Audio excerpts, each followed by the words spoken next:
Hello, good morning students. My name is Preeti from Hartron Skill Center near JAT College Hisar. तो हमने last video में पढ़ा था कि कंप्यूटर के कंपोनेंट्स कितने टाइप्स के होते हैं, तो उसमें हमने रीड किया था इनपुट और आउटपुट डिवाइसेस। आज हम कंप्यूटर के कंपोनेंट्स को आगे कंटिन्यू करते हैं। तो कंप्यूटर कंपोनेंट्स पार्ट 2 के अंदर आपके पास सीपीयू के बारे में हम आज डिस्कशन करेंगे कि सीपीयू होता क्या है। तो सीपीयू की फुल फॉर्म होती है सेंट्रल प्रोसेसिंग यूनिट। ठीक है, अब सीपीयू के बारे में हम थोड़ा सा रीड करते हैं। A central processing unit is also called a processor, central processor or microprocessor. यानी सीपीयू को हम क्या क्या बोल सकते हैं? प्रोसेसर बोलते हैं, सेंट्रल प्रोसेसर बोलते हैं और माइक्रो प्रोसेसर बोलते हैं। It carries out all the important functions of computer. यानी ये सारे के सारे वो ऐसे फंक्शंस को स्टोर करता है, यानी अपने पास रखता है जो एक कंप्यूटर को ज़रूरत होती है काम करने के लिए। It receives instructions from both the hardware and active software and produces output accordingly. वो इंस्ट्रक्शंस प्रोवाइड करता है, यानी वो इंस्ट्रक्शंस लेता है हार्डवेयर से और एक्टिव सॉफ्टवेयर से। हार्डवेयर कौन कौन से हो गए आपके? इनपुट डिवाइसेस, हार्डवेयर आपके वो होते हैं जिन्हें हम टच कर सकते हैं। ठीक है, अब कंप्यूटर क्या करेगा, सीपीयू क्या करेगा? सबसे पहले इनपुट डिवाइस आता है। इनपुट डिवाइस किसके थ्रू लिया जाता है? जो भी सॉफ्टवेयर पे आप काम कर रहे हो, तो उसके थ्रू वो क्या करता है? वो वैल्यू रिसीव करता है सीपीयू, उसके बाद में प्रोड्यूस करता है आउटपुट। ठीक है, उस जो आपने क्वेश्चन दिया है उसी के अकॉर्डिंग फिर वो आउटपुट को प्रोवाइड करता है, प्रोड्यूस करता है।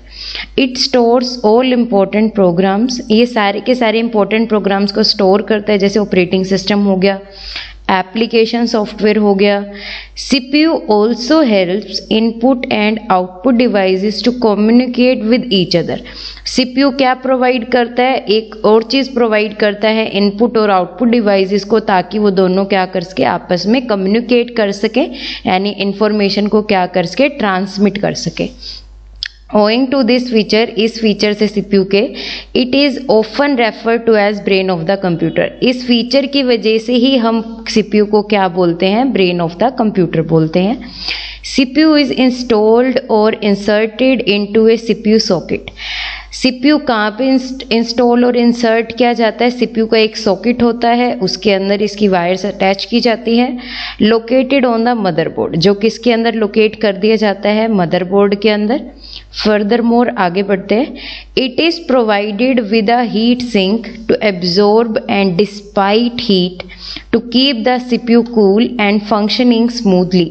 ठीक है, अब कंप्यूटर क्या करता है? हीट जनरेट करता है। सीपीयू के अंदर एक फैन होता है, जो फैन क्या करता है? वो हीट सिंक करने का काम करता है, जिसकी वजह से जो ओवर हीटिंग होती है वो बाहर की तरफ अप्लाई की जाती है। ठीक है, जिसकी वजह से आपका सीपीयू क्या करता है? प्रॉपरली वर्क कर पाता है, स्मूथली फंक्शनिंग चल रही होती है। ठीक है, सीपीयू के 3 मेन कंपोनेंट कौन कौन से होते हैं? एएलयू यानी अर्थमेटिक लॉजिकल यूनिट, सीयू यानी कंट्रोल यूनिट, एमयू यानी मेमोरी और स्टोरेज यूनिट। ठीक है, नेक्स्ट स्लाइड में देखते हैं हम उसकी, ये ब्लॉक डायग्राम है। ये आपका ब्लॉक डायग्राम है। सबसे पहले इनपुट डाटा दिया यूजर ने, इनपुट डाटा किसके अंदर गया? आपका सीपीयू में गया है। सीपीयू के अंदर सबसे पहले डाटा किसके अंदर जाता है? आपका कंट्रोल यूनिट में जाता है। कंट्रोल यूनिट फिर ये चेक करती है कि वो डाटा मेमोरी यूनिट में जाना चाहिए या एएलयू में जाना चाहिए। ठीक है, तो सबसे पहले आपका डाटा किस में जाएगा? कंट्रोल यूनिट के पास के थ्रू मेन मेमोरी में जाएगा। मेन मेमोरी के अंदर डाटा आपका स्टोर होगा, उसके बाद में फिर से वो कंट्रोल यूनिट में जाएगा डाटा। फिर वो चेक करेगा कि जो डाटा यूजर ने दिया है हमें, वो अर्थमेटिक यूनिट में जाना चाहिए या फिर लॉजिकल यूनिट में जाना चाहिए। अर्थमेटिक फंक्शंस आपके होते हैं plus, minus, greater than, less than, equal to, ये सारे आपके अर्थमेटिक ऑपरेशंस होते हैं। लॉजिकल ऑपरेशंस होते हैं एंड और नॉट। ठीक है, जिसके अंदर 2 वैल्यूज का लॉजिक चेक किया जाता है। ये सारी प्रोसेसिंग होने के बाद में सारा का सारा जो भी आंसर आना होगा उसे हम क्या बोलेंगे? रिजल्टेड डेटा को हम क्या बोलते हैं? आउटपुट बोलते हैं। ठीक है, सपोज किसी यूजर ने क्वेश्चन दिया 4 + 4, ठीक है। तो वो सीपीयू में गया, 4+4 किसके अंदर स्टोर होगा, सबसे पहले जाके रैम में स्टोर होगा, ठीक है। उसके बाद में अब वो जो डेटा होगा उस डेटा का आंसर क्या बनता है, 4+4 तो 8 बनता है ना। तब ये बताओ कि वो जो डेटा है वो अर्थमेटिक यूनिट में गया है या लॉजिक यूनिट में गया है। 4+4 यानी अर्थमेटिक ऑपरेशन लगाया तो वो डाटा किसके अंदर गया, आपका अर्थमेटिक यूनिट में। फिर वो डेटा किसके अंदर आएगा, आपका रिजल्टेड फॉर्मेट आउटपुट के अंदर। कर सकते हो कुछ इस तरीके से। इसके अंदर कंट्रोल यूनिट डिफाइन क्या हुआ है, it is the circuitry in the control unit which makes use of electric signals to instruct the computer system for executing already stored instructions। Control unit क्या काम करता है, ये एक इलेक्ट्रिक सिग्नल प्रोवाइड करता है कंप्यूटर सिस्टम को ताकि वो एग्जीक्यूट कर सके जितने भी इंस्ट्रक्शंस इसके अंदर स्टोर्ड है, ठीक है। It takes instructions from memory, यानी ये जो इंस्ट्रक्शंस लेता है वो कहाँ से लेता है, मेमोरी से उठाता है। एंड देन डिकोड्स, फिर उसका एक कोड बनाता है जिसको हम डिकोडिंग और कोडिंग बोलते हैं। एंड एग्जीक्यूट दीज इंस्ट्रक्शंस, और फिर उस एग्जीक्यूट करता है उन सभी इंस्ट्रक्शंस को जो भी उसने प्राइमरी मेमोरी से उठाई है या सेकेंडरी मेमोरी से उठाई हुई है, ठीक है। So it controls and coordinates, तो ये सारा का सारा काम कंट्रोल करता है और कोऑर्डिनेट करता है कंप्यूटर की सारी के सारे पार्ट्स ऑफ द फंक्शनिंग के अकॉर्डिंग।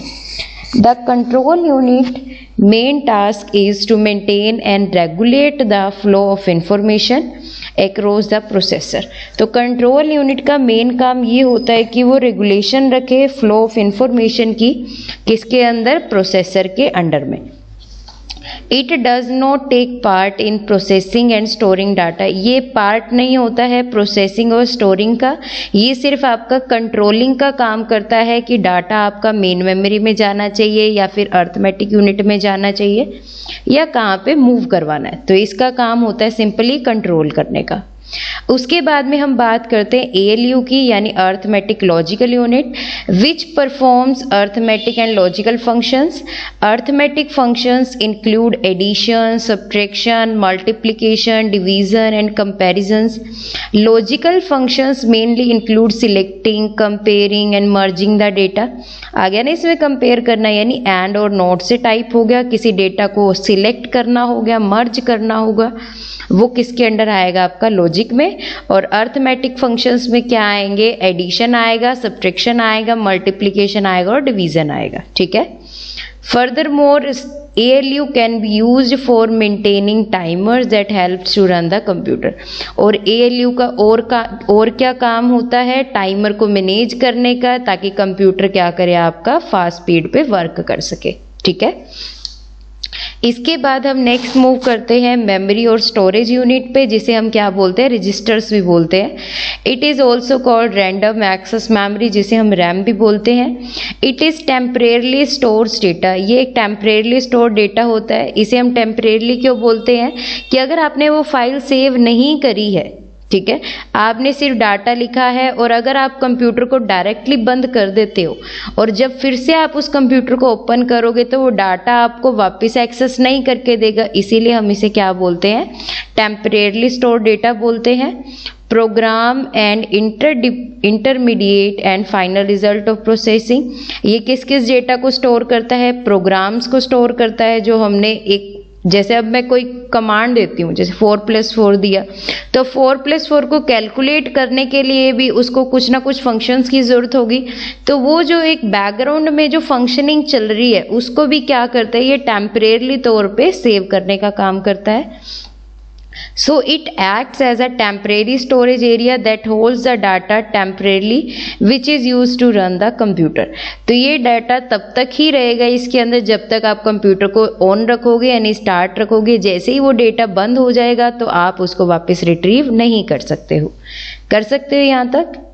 इसके बाद में हम बात करते हैं सीपीयू क्लॉक स्पीड, यानी जो सीपीयू की जो स्पीड होती है वो क्या होती है, किसके अंदर मेजर करी जाती है।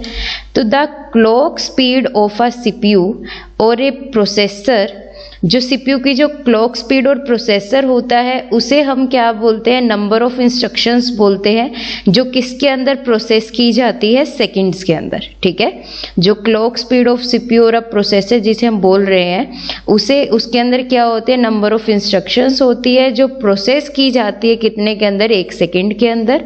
और वो जो सेकंड होता है वो किसके अंदर मेजर्ड किया जाता है, गीगाहर्ट्ज में। यानी सीपीयू की जो क्लॉक स्पीड होती है वो किसके अंदर मेजर की जाती है, गीगाहर्ट्ज में। For example A CPU with a clock speed of 4.0 GHz, GHz का मतलब है gigahertz.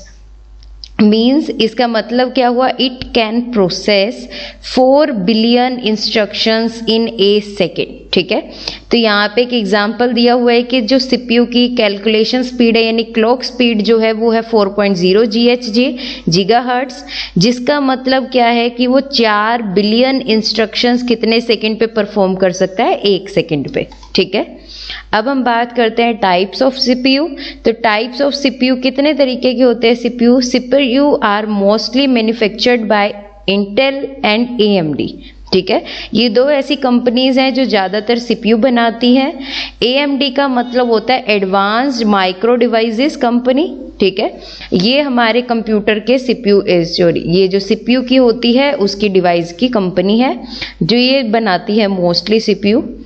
Each of which manufacture its own types of CPU. ये जो दोनों कंपनीज है वो अपने ही तरीके के सीपीयू बनाते हैं जिसके अंदर मोस्टली कॉमन बेस तो होते ही है प्रोग्राम, कुछ एक कमांड भी एक्स्ट्रा भी होती है। ठीक है, in modern times there are lot of CPUs type in the market. तो मॉडर्न टाइम्स में काफ़ी सीपीयूज आए हैं तो उसके बारे में डिस्कशन करते हैं कितने टाइप्स के आए हैं।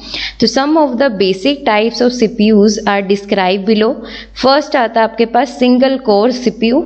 ठीक है, सिंगल कोर सीपीयू क्या होता है, आपका ओल्डेस्ट टाइप ऑफ कंप्यूटर का सीपीयू था जो कब इन्वेंट किया गया था, 1970s में किया गया था।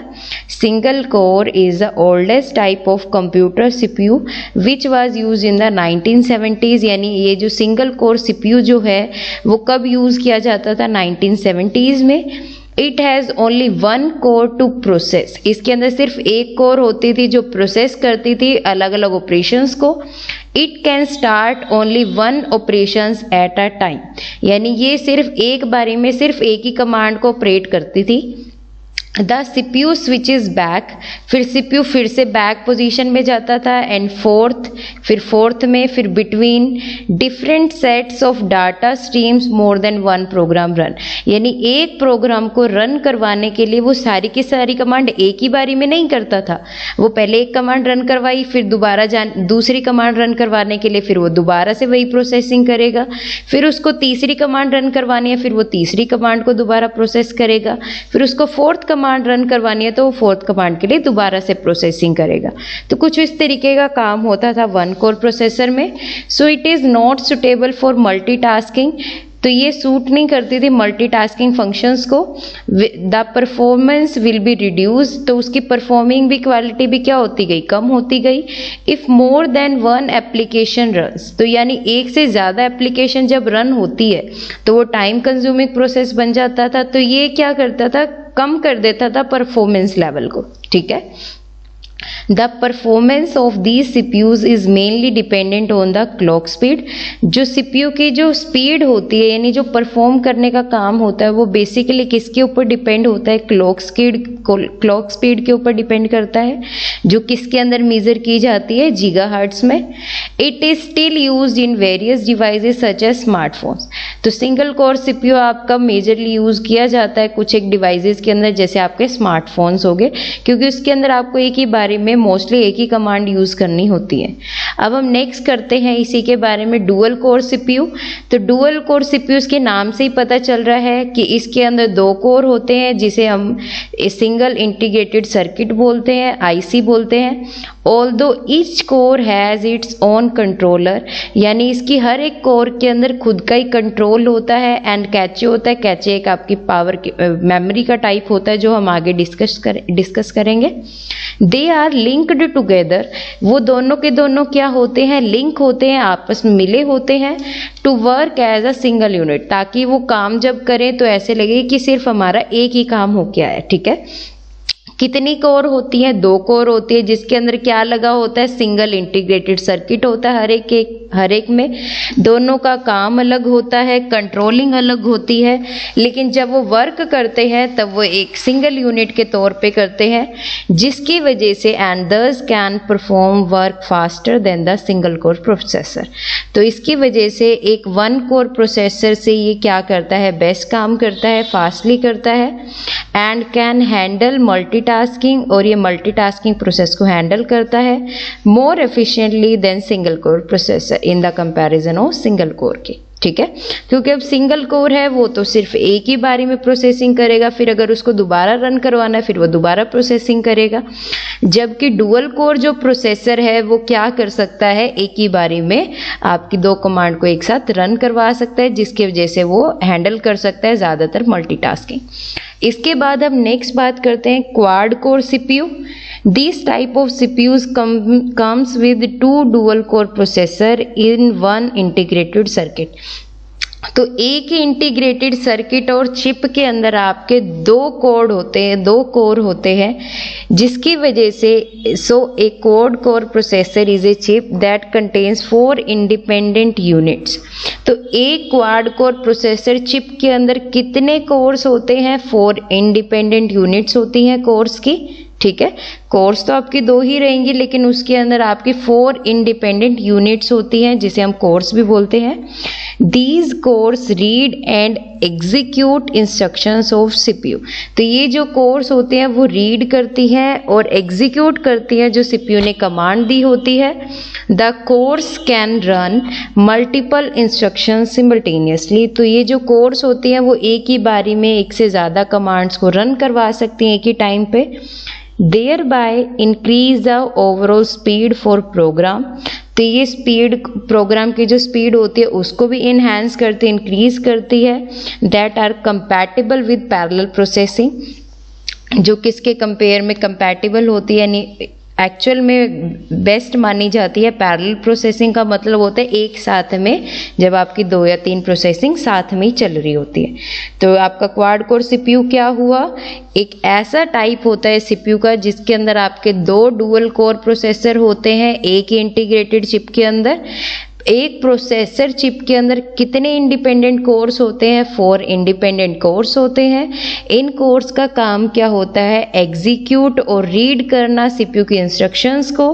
और ये जो कोर्स होती हैं वो एक ही बारी में कितने प्रोग्राम्स को रन करवा सकता है? मल्टीपल इंस्ट्रक्शंस को रन करवा सकते हैं एक ही टाइम पे, जिसकी वजह से क्या होती है? सीपीयू की इनहैंस स्पीड बढ़ती जाती है।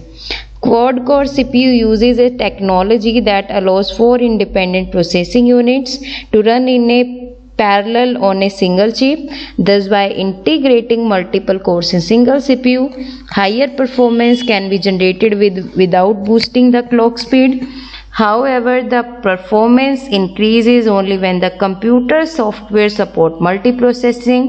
The software which supports multiprocessing divides the processing load between multiple processors instead of using one processor at a time.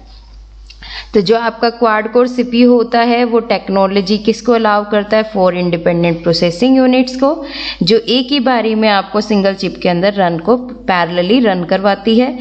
इसकी वजह से इंटीग्रेटिंग मल्टीपल जो कोर्स होते हैं सिंगल सीपीयू के अंदर वो हायर परफॉर्मेंस को जनरेट करते हैं बिना बूस्ट किए क्लॉक स्पीड को, जबकि जो परफॉर्मेंस होती है वो सिर्फ तभी इंक्रीज होती है इसकी जब आपका कंप्यूटर का जो सॉफ्टवेयर है वो सपोर्ट करेगा मल्टी प्रोसेसिंग को, यानी एक साथ जब आप प्रोसेसिंग करना चाहते हो। ठीक है, हो जाएगा।